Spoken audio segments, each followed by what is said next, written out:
Parliamentary سیاست سے بددل ہو گئے. یہ ایک نیا ایلیمنٹ ہے جو پاکستان کی سیاست میں پہلے اتنا ویزیبل نہیں تھا, اتنا کلیئر نہیں تھا جتنا اب ہے. تو یہ ایک بڑی تشویشناک بات ہے. میں سمجھتا ہوں کہ ان کی تعداد نہ دیکھیں کہ تعداد میں یہ کتنے ہیں, تعداد میں یہ کم ہوں گے, لیکن یہ جو نعرے لگاتے ہیں اور ان کا جو بیانیہ ہے, اور دیٹ بیانیہ is gaining traction with the people over all. جو بھی ہم نے دیکھا بلوچ جہتی کونسل کا, اور ابھی جو ہم نے جو منظور پشتین نے کہا ہے کہ 11 اکتوبر کو وہ کس مقصد کے لیے اس نے اپنا ایک جرگہ بنایا ہے, وہ کامیاب ہوتا ہے یا نہیں ہوتا. But a very fundamental shift ہے پاکستان کی سیاست میں, اور وہ یہ ہے کہ جنرلی لوگوں کا سیاست سے بدل. دوسری جو چیز ہے جو جس میں مجھے تھوڑی سی اپرچونٹی نظر آتی ہے وہ یہ ہے کہ جنرل فیض حمید کی گرفتاری اور اس پر جو الزامات اب لگے ہیں, غالباً پہلی بار ایسا ایک موقع سامنے آیا ہے. اور جو بھی الزامات لگتے تھے اب پہلی بار ISI کے ایک سربراہ جو ہے وہ پکڑا گیا ہے اور اب اس سے پوچھ گچھ ہوئی. میں اس کو ایک اپرچونٹی سمجھتا ہوں, اور وہ اپرچونٹی یہ ہے کہ یہ کہنا کہ فیض حمید کو اس لیے گرفتار کیا گیا ہے کہ اس نے آئین پر شبخون مارا ہے, یہ درست نہیں ہے. وہ کسی اور جگہ پر ایک اور اندرونی لڑائی ہے, اور اس اندرونی لڑائی کا شاخسانہ ہے فیض حمید کی گرفتاری. بٹ آئی تھنک کہ فیض حمید کی گرفتاری خواہ اس کے پیچھے ریئل محرک کیا ہو, خواہ اندر کی لڑائی ہو, خواہ کچھ اور چیز ہو, مطالبہ کیا جائے کہ ایک تحقیقات جو کی جائے اس کے ٹرمز آف ریفرنس ہونے چاہیے, اور ٹرمز آف ریفرنس محض یہ نہ ہو کہ جی اے کا کردار 9 مئی کے واقعات میں کیا تھا. یہ بڑا لمیٹڈ ہے. We should aim at finding out as to what he has done, اور یہ چیز اب سامنے آ جائے گی کہ انہوں نے کیسے سپریم کورٹ کو مینیپولیٹ کیا, ہائی کورٹس کو, بالخصوص وہ جو جسٹس شوکت صدیقی کا کیس تھا, اور اس کے علاوہ اور کیسز جس میں ثاقب نثار کا بھی نام آتا ہے. تو میں سمجھتا ہوں کہ ہمیں اس موقع کو اگرچہ جو تحقیق کرنے والے ہیں شاید وہ اس ڈائریکشن میں نہ جائیں اور وہ اس کو لمیٹڈ اس کا اسکوپ رکھیں صرف 9 مئی کے واقعات کا, لیکن میں سمجھتا ہوں کہ ایک اپرچونٹی ہے کہ یہ سامنے آ جائے کہ انہوں نے کیا کیا, اور کہ موجودہ صورتحال میں وفات کو واقعی سنگین خطرات ہیں. لوگ متنفر تبدیل ہو رہے ہیں, سیاست سے فیڈریشن کو خطرہ ہے, اور this glimmer of hope I thought I should share with you this glimmer of hope. Thank you.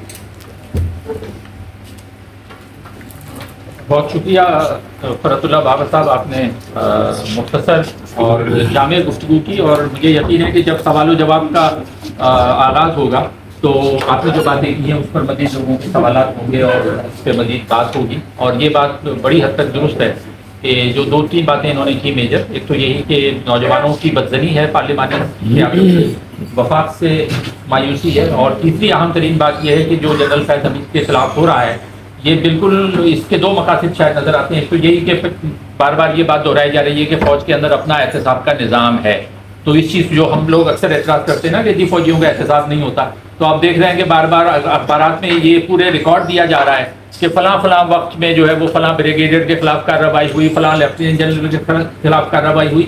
لیکن یہ پڑھتے ہوئے یہ ضرور یاد رکھنا چاہیے جو جس کی طرف بابر صاحب نے بھی اشارہ کیا کہ عام طور پہ وہ کارروائیاں ہوئیں ان کی اندرونی لڑائیوں کی وجہ سے, اور کبھی بھی ان کا احتساب نہیں ہوا جنہوں نے آئین توڑا, جنہوں نے آئین توڑ کر اقتدار پہ قبضہ کیا, ان کا کبھی احتساب نہیں ہوا. تو احتساب یہ کرتے ہیں چھوٹے موٹے پیمانے پہ ان لوگوں کا جو آپس کی لڑائی میں اس میں آ جاتے ہیں پھندے میں, جیسے اس وقت ہو رہا ہے. تو گفتگو کو آگے بڑھانے کے لیے میں گزارش کروں گا جان بلیدی صاحب سے کہ آپ اپنے خیالات کا اظہار کریں. فرحت صاحب نے بڑی کھل کے بات کی میرے خیال میں, اور اسی بات کو لے کے آگے بڑھتے ہیں. یہ اس میں کوئی دو رائے نہیں ہے کہ فیڈریشن کو مشکلات ہے. فیڈریشن کے مشکلات کے ساتھ ساتھ خود جو اس وقت ہماری وفاق ہے اس کا رویہ بھی غیر سنجیدہ ہے, اور ساتھ میں جو ہماری پولیٹیکل پارٹیز ہیں, بڑی پولیٹیکل پارٹیز, ان کا رویہ بھی غیر سنجیدہ ہے. ان میں 2 غیر سنجیدگی ہے. ایک غیر سنجیدگی یہ ہے جو بابر صاحب نے کہا کہ یوتھ کے لیے ان کے پاس کچھ نہیں ہے، یوتھ کو وہ کوئی پروگرام نہیں دے سکے ہیں، یوتھ کو وہ اپنے ساتھ ملا نہیں سکے ہیں۔ ان کی اگر آپ آئین اٹھا کے دیکھیں، ان کی منشور اٹھا کے دیکھیں، ان کے کاغذ اٹھا کے دیکھیں تو اس میں آپ کو یوتھ کہیں نظر نہیں آئے گا کہ یوتھ کو پارٹی میں لیڈرشپ کے حوالے سے کیسے جگہ دی جائے گی۔ بیسیکلی ہماری جو 3 سب سے بڑی سیاسی پارٹیاں ہیں، مناسب نہیں ہے کہنا، لیکن ان میں کہیں جمہوریت نہیں ہے۔ جس جمہوریت کی ہم بات کرتے ہیں، جس کی بنیاد پہ یہ فیڈریشن کھڑا ہے، وہ آپ کو نظر نہیں آتی ہے کہیں۔ وہاں 2-4 لوگ ہیں، ان کی مرضی ہے کہ وہ ان آرگنائزیشنز کو، پولیٹیکل آرگنائزیشن کو کہاں لے جاتے ہیں۔ اس وقت ہماری 2 پارٹیاں جو ہے برسر اقتدار ہیں، اور جو باتیں ہوئی، جن ایجنسیوں کا ذکر آیا، تو آج بھی ہماری یہ 2 پارٹیاں خوش اسلوبی سے اپنا کردار ادا کر رہی ہیں ان حوالے سے، اور ایک جو رہتا ہے وہ بھی تگ و دو میں ہے کہ یہ حصہ میں بھی ادا کرنے کو تیار ہوں۔ اس میں جو نگیٹو بات یہ ہے کہ ہماری سیاسی پارٹیاں جو ہے اپنا رول، جو عوامی رول ہے، اس کو ادا کرنے کے لیے تیار نہیں ہیں۔ ان کی پوری زور ہے، عوام کرتے ہیں، لیکن ان کی نظر بھی ہماری یہ جو ملٹری اسٹیبلشمنٹ ہے اس کی جانب ہے کہ وہاں سے کتنی آشیرواد ہمیں ملتی ہے۔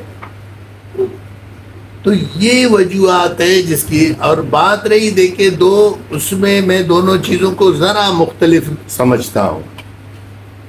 پشتون اور بلوچ یہ الگ الگ ہیں۔ بلوچ کی جو موومنٹ ہے میں سمجھتا ہوں وہ ایک قدم آگے کی طرف بڑھا ہے، کیونکہ بلوچ نے اسلحہ اٹھایا ہے نا۔ اسلحہ سے اگر وہ ڈیموکریسی کی طرف، یہ ڈیموکریسی ہے نا، ڈیموکریسی صرف ووٹ نہیں ہے کہ پارلیمنٹ میں پہنچے، ووٹ کرے اور ووٹ کی بات کرے۔ اگر وہ سمجھتا ہے کہ سماج میں اپنی بات کر سکتا ہوں، لوگوں کو جمع کر کے اسٹرائک کر سکتا ہوں، لوگوں کو جمع کر کے میں بھوک ہڑتال کر سکتا ہوں، میں ریاست کو مجبور کر سکتا ہوں اس سیاسی طور پر کہ وہ جو لاپتہ افراد ہیں ان کو لے آئے یا ہمارے ڈیمانڈز منظور کرے، ہم پہ جو جبر ہو رہی ہے وہ نہ ہو، یہ پازیٹیو ہے۔ لیکن ریاست نے آپ دیکھیں بڑا نیگیٹیو رول ادا کیا، ریاست نے بھی اور حکومتوں نے بھی، بجائے اس جمہوری عمل کی۔ بلوچستان میں وہ حوصلہ افزائی کرتے ہیں، حالانکہ بلوچستان میں ہر طرف اس جمہوری عمل کو کہیں اچھا نہیں سمجھا جاتا ہے، آپ حیران ہو۔ وہاں وہ کہتے ہیں جو میلیٹنسی ہے وہ سب سے بڑی طاقت ہے، اور اسی کے ذریعے ہم یہ چیز کرنا چاہتے ہیں۔ یہ جو نئی رجحان تھی، اور خاص طور پر اس میں خواتین کا ایک بنیادی کردار ہے، تو ہمیں اس کی حوصلہ افزائی کرنی چاہیے۔ جبکہ پشتون یہ ہے، پشتون پولیٹیکلی ہم سے بلوچ سے آگے ہے۔ اس کی وجہ یہ اس نے اسلحہ ہاتھ میں نہیں رکھا ہے۔ اس کی ایک مائنڈ سیٹ ضرور ہے جس کو ہم رجتی مائنڈ سیٹ کہتے ہیں، وہ اس پہ اپنی جو ہے زور دیتے ہیں، لیکن اس کا جو پولیٹیکل ونگ ہے وہ اس سے بڑا دور ہے۔ ان 2-3 میں ایک جو بنیادی اور اچھی بات یہ ہے کہ اس پورے پاکستان میں اس وقت جو سوشل میڈیا کا دور ہے، اس میں ایک بنیادی کردار، سب سے بڑا کردار ہے پی ٹی آئی کا، کہ اس کی بڑی اچھی اور مضبوط گرفت ہے۔ لیکن اس کے بعد اگر کسی آرگنائزیشن کا ہے نا، تو یہ 2 آرگنائزیشن ہیں، ایک جو ہے بلوچ میلیٹنٹس اور بلوچ یکجہتی والے ہیں، اور دوسرا پشتون۔ باقی درمیان میں جتنی ہماری پولیٹیکل پارٹیاں ہیں ان میں کوئی اس حوالے سے وہ نہیں ہے۔ اچھا، غیر سنجیدگی کا عالم یہ ہے، دیکھیں ہمیں 77 سال ہو گئے۔ 2 دن پہلے ہم نے اپنی جو ہے 77ویں سالگرہ منائی، لیکن آپ حیران ہوں گے کہ ہم نے 77 تک پہنچے ہیں، ہم روزانہ آئین میں ترمیم کر رہے ہیں، روزانہ کی بنیاد پر۔ اور سارے جو یہ ہماری ترمیم ہے، یہ یہ غیر ضروری ترامیم ہے، اس میں بنیادی باتیں کہیں نہیں ہیں۔ اب 18ویں ترمیم کے بعد جتنی بھی ترمیمیں آئی، 18ویں ترمیم تک تو یہ بات سمجھ میں آئی کہ پوری جو ہے اسمبلی بیٹھی، پوری پاکستان کی جتنی پولیٹیکل پارٹیز ہیں وہ بیٹھے، اور ایک طویل جدوجہد کے بعد جو 73 میں کانسٹیٹیوشن بنی تھی اسی کو سامنے رکھ کے، اس زمانے میں بھی کچھ چیزیں طے ہوئی تھی کہ اس آئین میں یہ کمیاں ہیں اور ان کمیوں کو 10 سال بعد 12 سال بعد آ کے ہم ٹھیک کریں گے، وہ نہیں کیے گئے۔ لیکن پھر جا کے 18ویں ترمیم میں ایک بہتری آئی جس میں ہم سمجھتے ہیں جب آپ اختیارات نچلی سطح پر منتقل کرو گے تو یہ فیڈریشن مضبوط ہوگا، لوگوں کی بات سنو گے تو یہ فیڈریشن مضبوط ہوگا، لوگوں کی رائے کا احترام کرو گے تو یہ فیڈریشن مضبوط ہوگا۔ لیکن انہوں نے 18ویں ترمیم عملاً، لیکن جب آپ عمل کی بات کرتے ہیں، عملاً دیکھیں ہمارے ہاں بھی 2 انتخابات ہوئے، دونوں کا جو نتیجہ ہے نا بڑا بھیانک ہے، چاہے فیض کو سزا دیں یا پاشا کو دیں یا کس کو دیں گے وہ ان کی مرضی ہے جس کو سزا دیں گے۔ لیکن 18 کے انتخابات میں بھی مداخلت ہوئی اور زبردستی 2018 کے انتخابات میں من پسند نتائج حاصل کرنے کی کوشش کی گئی۔ جب آپ انتخابی عمل، اس کے معنی ہے کہ ہماری ریاست کا، ہماری سیول کا، میں نہیں کہہ سکتا ملٹری بیوروکریسی کا، اس پہ اعتماد، عوام پہ اعتماد نہیں ہے کہ عوام صحیح فیصلہ کر سکتے ہیں۔ وہ سمجھتے ہیں کہ ملک کو جو در پہ چیلنجز ہیں ان کا صحیح فیصلہ ہم کر سکتے ہیں، ہم چن سکتے ہیں کہ کن لوگوں کو ان اداروں میں آنا چاہیے۔ اس وقت میں خود بھی ایک سینیٹر ہوں، آپ حیران ہوں گے اس وقت جتنے بھی لوگ لائے گئے ہیں نا وہ چن کے لائے گئے، یکا دکا اپنی طرف سے کہیں سے جو ہے لوڑے لنگڑے میری طرح آئے ہیں وہ الگ بات ہے، لیکن موسٹلی جو لوگ لائے گئے ہیں اس اسمبلی میں وہ بالکل چن کے لائے گئے ہیں، اور وہ لوگ ہیں جن کا عوام، سیاست، جمہوریت، عوامی حقوق سے کوئی واسطہ نہیں ہے۔ آپ حیران ہوں گے کہ یہ جو بل آج کل پاس ہوتے ہیں نا اس پہ کوئی رائے شماری تک نہیں ہوتی ہے، اور نہ لوگوں کو بٹا کے بات کی جاتی ہے کہ ہم کیا کرنے جا رہے ہیں۔ 18 کے بعد 24 ایک جیسے 2 انتخابات ہیں، فرق یہ ہے کہ اس میں اور لوگ لائے گئے تھے، اس میں اور لوگ لائے گئے ہیں، اور یہ جو تجربات ہیں نا یہ سب سے زیادہ خطرناک ہے فیڈریشن کے لیے۔ فیڈریشن کو یہ اندر سے، کیونکہ جب لوگوں کی رائے نہیں ہے نا، اندر سے اس کو کھوکھلا کر رہے ہیں، اور فیڈریشن کا یہ رویہ کہ ہر معاملے پہ کوئی ابھی آئینی راستہ نکالنے کے لیے سب کو بٹا کے نیا ترمیم لے آئے، تو کیا ہے؟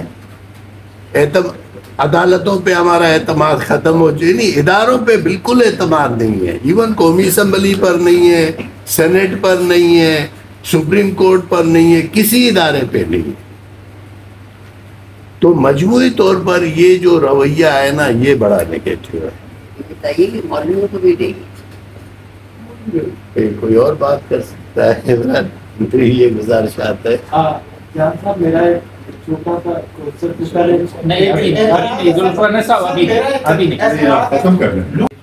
صرف پارلیمانی جمہوریت کا یہ بحران نہیں ہے، بلکہ خود پارٹیز کے اندر اپنی جمہوریت بھی نہیں، اور اس کا بھی صرف یہ ایک پہلو نہیں ہے کہ جو خاندانی راج جو پارٹیز میں ہم دیکھ رہے ہیں، خاص طور پہ پیپلز پارٹی اور نون لیگ میں، وہ اسی طرح سے چل رہا ہے، اور فیصلے بھی جمہوری طور پہ نہیں ہو رہے، یعنی جو حتیٰ کہ جو پروونشل چیف منسٹر کا انتخاب ہوتا ہے وہ پروونس کی صوبائی اسمبلی نہیں کرتی، بلکہ اوپر سے بتایا جاتا ہے کہ عثمان بزدار بنیں گے تو وہ عمران خان فیصلہ کریں گے کہ ان کو بنا دیا جائے۔ پنجاب کی صوبائی اسمبلی کو یہ اختیار نہیں دیا گیا کہ وہ خود فیصلہ کر لے کہ پی ٹی آئی کے جو ممبر ہیں وہ کس کو وزیر اعلیٰ بناتے ہیں۔ خیر باتیں تو بہت ہو سکتی ہیں، گفتگو کو آگے بڑھانے کے لیے خادم حسین صاحب ہمارے ساتھ موجود ہیں.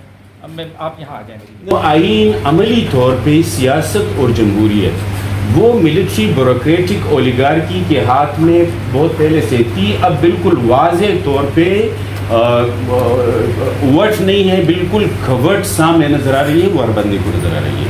ایک تو یہ بات ذہن میں رکھنے کی ہے. دوسری جو بات وفاقیت کی ہے, تو پریکٹیکلی مجھے یاد ہے, ابھی شاید بابر صاحب کو بھی یاد ہوگا, یہاں پی ٹی ایم کا پہلا, اور شاید یہاں جرنلسٹ دوستوں کو بھی کچھ یاد ہوگا, یہاں پی ٹی ایم کا ہو رہا تھا پہلا جو دھرنا تھا, یہاں پہ سامنے بالکل ہو رہا تھا.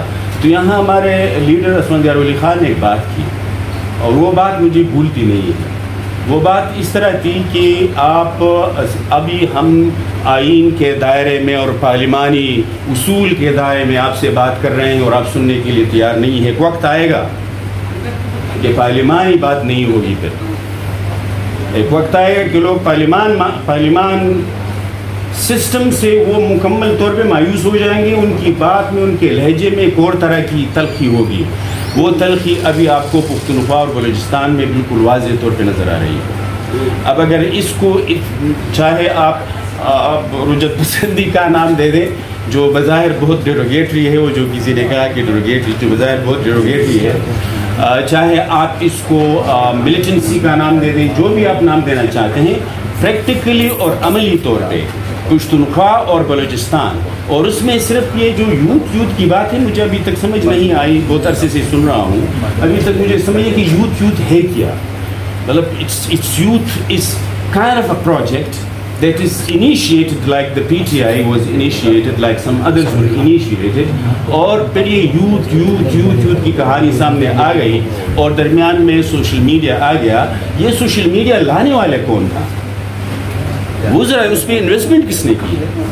یہ کون تھا جو انویسٹ کر رہا تھا اربوں ڈالرز؟ یہ ٹریننگیں کہاں دی جا رہی تھیں ان لوگوں کو جس کو آپ یوتھ کہتے ہیں؟ یہ مثلا یہ یوتھ کا اگر آپ مثلا, مجھے یہ سمجھ نہیں آتی, اور میں طویل نہیں کرنا چاہتا, مجھے یہ سمجھ نہیں آتی کہ ایک بندہ جو مثلا ملاکنڈ کے یا وزیرستان کی یا اورکزئی کے ایک علاقے میں ہے, 16 سال کی عمر میں اس کی شادی ہو جاتی ہے, 17 سال کی عمر میں وہ دبئی چلا جاتا ہے, پھر وہ مزدوری کرتا ہے. یوتھ اس کی کہاں ہے؟ مطلب آپ کے ذہن میں یا ہمارے ذہن میں شاید یوتھ وہ ہے جو یہاں پہ موٹر سائیکلوں پہ 14 اگست کو یا عید کے دن کر کے ویلنگ کر کے یا گاڑیوں پہ ویلنگ کر کے, شاید آپ کو وہ نظر آئے کہ یہ یوتھ ہے. There are millions of people who are there and who are, مطلب جو عمر میں بالکل ان جیسے ہیں, لیکن وہ یوتھ نہیں ہے. They are not youth. وہ گوادر اور تربت میں احتجاج کر رہے ہیں, وہ پشاور, سوابی اور اورکزئی اور مومن میں احتجاج کر رہے ہیں, اور وہ یہ کہہ رہے ہیں کہ ہمیں زندگی کا حق دو. اگر آپ پختونخوا اور بلوچستان کو سمجھتے ہیں کہ ان کے لیے ریسورسز چاہیے, تو ان کے اپنے ریسورسز ہیں. آپ نے اگر وفاقیت کو قائم رکھنا ہے تو ان ریسورسز کی اونرشپ پہ ان کے ساتھ بات کرنی ہوگی. اگر آپ نے ان کو شامل کرنے کا سوچنا ہے اور وفاقیت میں ان کو رکھنا ہے اور بنگالیوں کی طرح پش نہیں کرنا, تو آپ نے ان کے ساتھ ایکویٹیبل ریپرزنٹیشن پہ بات کرنی ہے. ان کی جو رائٹ ٹو گورن ہے, وہ رائٹ ٹو گورن تسلیم کرنا ہوگا. اس کی رائٹ ٹو گورن تسلیم کرنا ہوگا. رائٹ زندگی کا حق, رائٹ ٹو لائف, مطلب یہ جو یعنی right to life, right to resources, right to govern, یہ اس کو نیکرو پالیٹکس کے اصول کے تحت جسموں کی سیاست کی بنیاد پہ کائنیٹک فورس کا استعمال کر کے, اور اس کو لیجیٹمائز کیا جاتا ہے ڈسکرسیو انسٹیٹیوشنز کے تحت. اس حق کو, ان تمام حقوق کو, چاروں حقوق کے ذکر جو میں نے کیا, ان کو ختم کیا گیا. میں آخری بات کہوں گا, آخری بات یہ ہے کہ اس پورے کنفیگریشن میں جو آپ کو آئین اور اداروں کے درمیان نظر آتی ہے پاور کنفیگریشن, اور آپ کو وفاق اور وفاقی اکائیوں کے درمیان جو کنفیگریشن نظر آتی ہے پاور کی, اس میں ایک اور فیکٹر کو نظر انداز کرنا بہت بڑی غلطی ہوگی. وہ فیکٹر ہے کہ آپ کی ریجنل پالیٹکس, جس کو ڈیلرمپل نے ڈیڈلی ٹرائنگل کہا، یا پھر آپ کی جو انٹرنیشنل پالیٹکس ہے، اب یہاں امریکہ اور چین کی جو کہانی چل رہی ہے وہ بڑی عجیب بات ہے. میں نے کسی سے کہا عجیب و غریب بات یہ ہے کہ یہ کہانی جب ہوتی ہے تو پہلے کہانی تھی کہ سوشلسٹ بلاک اور کیپٹلسٹ بلاک کی درمیان جنگ چل رہی ہے. اب کہانی یہ ہے کہ اسٹیٹ کیپٹلزم اور مارکیٹ کیپٹلزم کے درمیان جنگ ہو رہی ہے، لیکن جنگ کا میدان وہی ہوگا. جنگ کا میدان بلوچستان ہوگا، جنگ کا میدان پختونخوا ہوگا، جنگ کا میدان افغانستان ہوگا. جنگ کے میدان میں کوئی تبدیلی نہیں آئے گی. تو یہ لوگ دیکھتے ہیں، اور یہ جس طرح بابر صاحب نے، ابوالہدی صاحب نے اشارہ کیا، وہ سامنے نظر آئے گا اور نظر آ رہا ہے. اس فیکٹر کو نظر انداز کرنا میرا خیال ہے کہ ضروری ہے کہ مثلاً آپ جو توازن رکھنا چاہتے ہیں، دو کشتیوں پہ بیٹھ کے توازن رکھنا چاہتے ہیں، آپ یہ توازن کس طرح قائم رکھ سکتے ہیں، یہ ذرا آپ کو دیکھنا ہوگا اور پوری ریاست کو دیکھنا ہوگا. تو اس میں یہ بھی ایک نقطہ شامل کیا جائے کہ پورے جو انٹرنیشنل لیول پہ، بین الاقوامی سطح پہ پاپولزم وہ نیچے جا رہا ہے.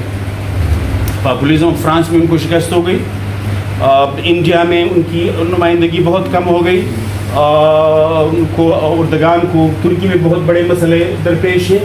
تو انٹرنیشنل لیول پہ جو ایک اٹھان آئی تھی اس کی پاپولزم کی، وہ کم ہو رہی ہے. لیکن بدقسمتی سے چونکہ یہاں پہ مینجڈ پاپولزم ہے، یہ پاپولزم چونکہ مینجڈ ہے ڈسکرسو انسٹیٹیوشنز کے استعمال کے ذریعے، اس وجہ سے یہاں پہ ابھار زیادہ ہو رہا ہے.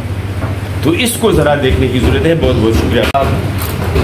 یعنی ملٹری بزنس کے بارے میں، اور اس کے بارے میں بابر صاحب بھی اکثر و بیشتر یہ بات کہتے ہیں کہ پاکستان کی اکانومی میں اب لیول پلینگ فیلڈ نہیں بچی ہے، کیونکہ ملٹری بزنس کو پریفرینشیل ٹریٹمنٹ کی وجہ سے وہ مراحت حاصل ہیں جس کے مقابلے میں ہماری دوسری جو سویلین اکانومی جس کو کہتے ہیں، وہ اس کا مقابلہ یا اس کو کمپیٹ نہیں کر سکتی، جس کا پاکستان کی اکانومی پہ منفی اثر پڑتا رہا ہے. ایک تو یہ بات انہوں نے اٹھائی. دوسری بات اہم انہوں نے جو اسفندیار ولی صاحب کی بات دہرائی کہ اگر اس ملک میں پارلیمانی سیاست کو نہیں چلنے دیا گیا تو پھر لوگ پارلیمان سے باہر سیاست کر سکتے ہیں، جو ظاہر تشدد بھی ہو سکتی ہے. اور یہ صرف اسفندیار ولی نہیں بلکہ اس سے پہلے بھی کئی لوگ، بابا بزنجو، غوث بزنجو صاحب اکثر یہ بات کہتے تھے، خود ولی خان صاحب اکثر یہ بات کہتے تھے کہ بھائی پارلیمانی سیاست کو چلنے دو، جو کہ نہیں چلنے دی گئی. اب ہم فلور اوپن کرتے ہیں سوال و جواب کے لیے اور کمنٹس کے لیے بھی. تو کوشش یہ کیجیے کہ پہلے، کیونکہ ہمارے پاس محترم اسپیکرز موجود ہیں، تو کوشش یہ کریں کہ سوالات پہلے کریں اور بعد میں جب وقت ہوگا تو پھر ہم آپ کے کمنٹس بھی لے لیں گے. تو خادم صاحب کی بات. جی، بابر صاحب کی تو میں نے سنی. جی جی، ان کو میں نگیٹ کرتا ہوں. 1983 میں MRD کے موومنٹ میں ہم جیل میں تھے، تو طارق علی کی میں نے ایک کتاب پڑھی تھی، the ticking time bomb, the national question of Pakistan. اور 1983 سے لے کے آج آپ اندازہ کر لیں کہ کتنے سال گزر گئے.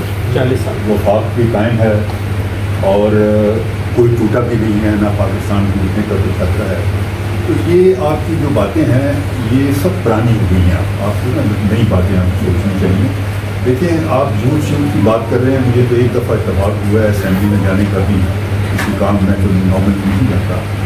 وہاں وہ 32 سال کے میں نے نوجوان دیکھے ہیں جنہوں نے آپ کی 100 سال کی سیاست کو ختم کر دیا. MNA MP آپ کو بری طرح ہرا دیا، آپ کو نواب زادہ نصراللہ کی پارٹی بنا دیا. آپ کس نیشنل کویسچن کی بات کریں؟ اور انہوں نے اس کو ووٹ دیے جو وہ کہتے تھے دربار لاہور، یہ تخت لاہور کا وہ رہنے والا ہے سینٹر میں، اور نہ وہ پختون ہے. آپ نے ووٹ دیا. بلوچستان میں بھی کوئی ایشو نہیں ہے. بلوچستان میں بھی آج اگر انتخابات ہوں تو وہاں شہروں میں پھر PTI جیتتے. نوجوان بہت بڑا فیکٹر ہے. دیکھیں اس وقت دنیا میں بحث ہو رہی ہے، وہ آپ یہ نہیں ہے وفاق ٹوٹے گا، یہ بچے گا، فوج، یہ ہر جگہ ہوتا ہے. نہیں بڑے کرنے دیں نا بات. میں مینیج کر رہا ہوں اس کو. وائی یو اسٹاپنگ می؟ اچھا، یہ جو بات آپ کر رہے ہیں نا، یہ آؤٹ ڈیٹڈ ہو گئی ہے. پینٹیگون میں بھی تمام چیف وغیرہ وہ خود ہی لگاتے ہیں. ہر جگہ فوج اپنا ڈومین رکھتی ہے، اس پہ کسی کو اکتفا نہیں کرتی. اس وقت جو دنیا میں ایشو ہے نا، یہی سوال ہے کہ وہ ہے کہ اسٹیٹ کیپٹلزم اور جمہوریت کے درمیان لڑائی ہے. یہ کہتے ہیں نا کہ پاپولزم نیچے جا رہا ہے، نیچے نہیں جا رہا ہے. اب آپ لیٹسٹ کتابیں پڑھیں جو برمار ہو رہی ہے کتابوں، فرید زکریا نے لکھی، ایک دو بھی ابھی آئی ہیں، جس میں انہوں نے یہ لکھا ہے کہ سیریس تھریٹ ہے democracy even in United States of America, in England Brexit کے حوالے سے۔ تو ایشو یہ ہے کہ وہاں لوگ جو ہیں وہ مایوس ہو رہے ہیں اپنی حکومتوں سے، اس کی اور وجوہات ہیں، یہ نہیں آپ اب فوج کرتے رہیں، اس کی وجوہات ہیں کہ اب اسٹیٹ کیپٹلزم یا ویتنام کو بہت تعریف کر رہے ہیں لوگ، ویتنام جس کی گروتھ کی تعریف کر رہے ہیں، وہ اس لیے کر رہے ہیں کہ وہاں اکاؤنٹیبلٹی ہے، they have a solid accountability system there is a no corruption, meritocracy. دیکھیں یہ میرٹ کا جو تھا نا، یہ کرائسٹ سے بھی پہلے بہت سال پہلے یہ مینگ ڈائنیسٹی نے انٹروڈیوس کرایا تھا چائنا میں، مقابلے کے امتحانات۔ پھر انگلستان ہم اس کو وارث کہتے ہیں، وہ تو وہاں تو 2000 سال کے بعد ہے۔ تو یہ ان کا جو ہے اس وقت چائنا میں جو گروتھ ہو رہی ہے، ویتنام میں جو گروتھ ہو رہی ہے، اور جو انریسٹ ہے، لیکن ٹرمپ جیت رہا ہے، وہ whose Trump is a popular, ابھی تو ٹھیک ہے وہ نئے شمار آد و شمار کہہ رہے ہیں کہ شاید وہ جیت جائے، مقابلہ ہو جائے، لیکن میکسیمم لوگ ابھی بھی کہہ رہے ہیں کہ ٹرمپ جیت رہا ہے۔ اور ٹرمپ کیا ہے، یہ پاپولسٹ۔ اور آپ نے فرانس کی مثال دی، وہ بھی قریب آ گئی، بریکسٹ ہے آپ کے سامنے۔ یہ آپ جو ہے نا یہ باتیں ہیں کہ ٹوٹ جائے گا اور یہ ہو جائے گا اور یہ سرکار، آپ کی آبادی کتنی ہے پختونوں میں؟ آپ کا 21% حصہ ہے فوج میں، آپ کا بیوروکریسی۔ مجھے براہ راست کر رہے ہیں تو میں آپ سے یہ پوچھنا چاہتا ہوں،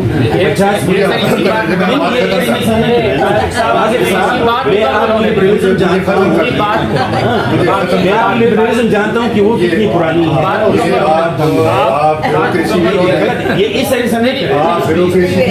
آپ کے جرنیل بھی ہیں، آپ کے رشتے دار ہیں، ہر قسم کے رشتے دار، بلوچی بھی رشتے دار، ہاں بس یہی میرا سوال ہے۔